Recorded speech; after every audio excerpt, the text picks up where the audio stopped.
Samsung நிறுவனம் அணியக்கூடிய தொழில்நுட்பத்தில் மீண்டும் ஒரு புதிய முயற்சியை மேற்கொள்ள உள்ளதாக தகவல்கள் வெளியாகியுள்ளன.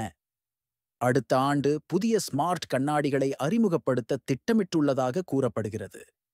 ஆனால் இவை சாம்சங்கின் வரவிருக்கும் ஆண்ட்ராய்டு XR ஹெட்செட் அல்லது கூகுளின் ஸ்மார்ட் கண்ணாடிகள் போன்றது அல்ல.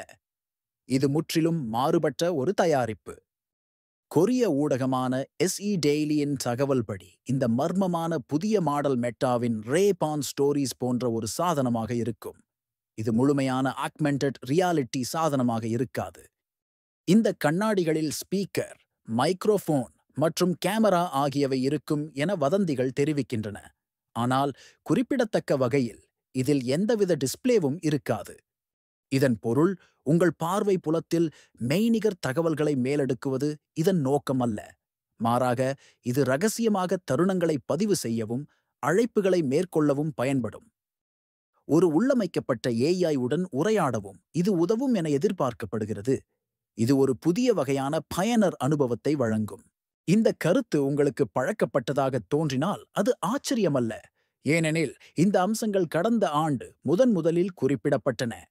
அப்போது சாம்சங் மெட்டா போன்ற ஒரு மாடலை தயாரிப்பதாக தகவல்கள் வெளியாகின. 2025ஆம் ஆண்டின் பிற்பகுதியில் வெளியாகும் என கணிக்கப்பட்டது.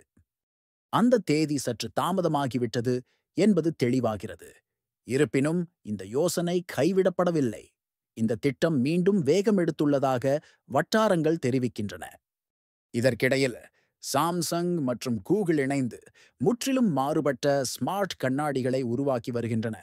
அவற்றில் டிஸ்ப்ளே இருக்கும். இந்த ஆண்ட்ராய்டு XR இயங்கும் கண்ணாடிகள் அணிபவர்கள் மெய்நிகர் கூறுகளை நிஜ உலகில் பார்க்க அனுமதிக்கும். இது ஸ்மார்ட் வாட்ச் மற்றும் கண்ணாடிகளின் கலவையாக இருக்கும். இது ஒரு அணியக்கூடிய கேமராவை விட கலப்பு ரியாலிட்டி சாதனத்திற்கு நெருக்கமாக இருக்கும். இது சாம்சங்கின் ப்ராஜெக்ட் முஹான் உடன் இணைந்து செயல்படும். ப்ராஜெக்ட் முஹான் என்பது சாம்சங்கின் ஆண்ட்ராய்டு XR ஹெட்செட் ஆகும். இது ஒரு மூடிய VR பாணி அனுபவத்தை உறுதியளிக்கிறது. இது ஆப்பிளின் விஷன் ப்ரோவுக்கு போட்டியாக இருக்கும் என எதிர்பார்க்கப்படுகிறது. ஆண்ட்ராய்டு XR இதன் மையத்தில் இருக்கும்.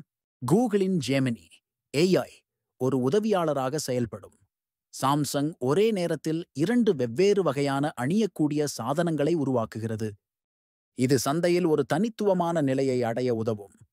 ஒருபுறம் உள்ளடக்க பதிவு மற்றும் ஆடியோ தொடர்புக்கு ஒரு மாடல், மறுபுறம் அதிவேக XR அனுபவங்களுக்கான மற்றொரு மாடல். இது சாதாரண பயனர்கள் மற்றும் உயர்நிலை அம்சங்களை விரும்பும் தொழில்நுட்ப ஆர்வலர்கள் இருவரையும் பூர்த்தி செய்யும். சாம்சங்கின் மெட்டா பாணி ஸ்மார்ட் கண்ணாடிகள் 2025ஆம் ஆண்டின் பிற்பகுதியில் வெளிச்சத்திற்கு வரலாம் என சமீபத்திய அறிக்கை கூறுகிறது. இது அதன் XR ஹெட்செட்டின் அறிமுகத்திற்கு பிறகு இருக்கும். ஆனால் இந்த துறையில் பல தாமதங்கள் இருப்பதால் எந்த தேதியையும் ஒரு சிட்டிகை உப்புடன் எடுத்துக்கொள்ள வேண்டும். அதாவது உறுதிப்படுத்தப்பட்ட தகவல் வரும் வரை காத்திருக்க வேண்டும். இந்த புதிய கண்ணாடிகள் எவ்வாறு செயல்படும் என்பது ஒரு மர்மமாகவே உள்ளது. இருப்பினும் அவை ஆண்ட்ராய்டு XR இன் சுருக்கப்பட்ட பதிப்பை இயக்கும் என கற்பனை செய்வது சாத்தியமற்றது அல்ல. ஜெமினி ஒருங்கிணைப்பு மற்றும் கேமரா வழியாக லைவ் வியூ பயன்முறையை இது வழங்கலாம். திரை இல்லாததால் அவற்றின் அம்சங்கள் கூகுளின் பிக்சல் பட்ஸ் வித் ஜெமினி போன்றதாக இருக்கலாம். இது AI இயக்கப்படும் உதவி மற்றும் ஆடியோ பின்னூட்டத்தை வழங்கும். அதிவேக காட்சிகளை விட இது வேறுபட்ட அனுபவமாக இருக்கும்.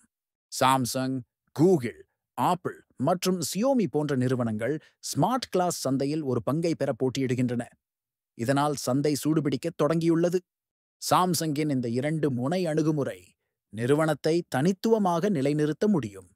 இது ஒரு புத்திசாலித்தனமான சந்தை உத்தியாக பார்க்கப்படுகிறது. வெளியீட்டு காலக்கெடுவை தாண்டி விலை அல்லது தொழில்நுட்ப விவரங்கள் குறித்த தகவல்கள் குறைவாகவே உள்ளன. இருப்பினும் அடுத்த ஆண்டு தொடக்கத்தில் மேலும் உறுதியான தகவல்கள் வெளிவரும் என எதிர்பார்க்கப்படுகிறது. குறிப்பாக சாம்சங் ஒரு முறையான வெளியீட்டிற்கு முன்னதாக சாதனத்தை வெளியிட திட்டமிட்டால் தகவல்கள் விரைவில் கிடைக்கும். அதுவரை சாம்சங்கின் இந்த புதிய அணியக்கூடிய சாதனம் ஒரு ஸ்டைலான அன்றாட கேஜெட்டாக இருக்குமா? அல்லது ஒரு ஹேண்ட்ஸ் ஃப்ரீ AI துணையாக இருக்குமா?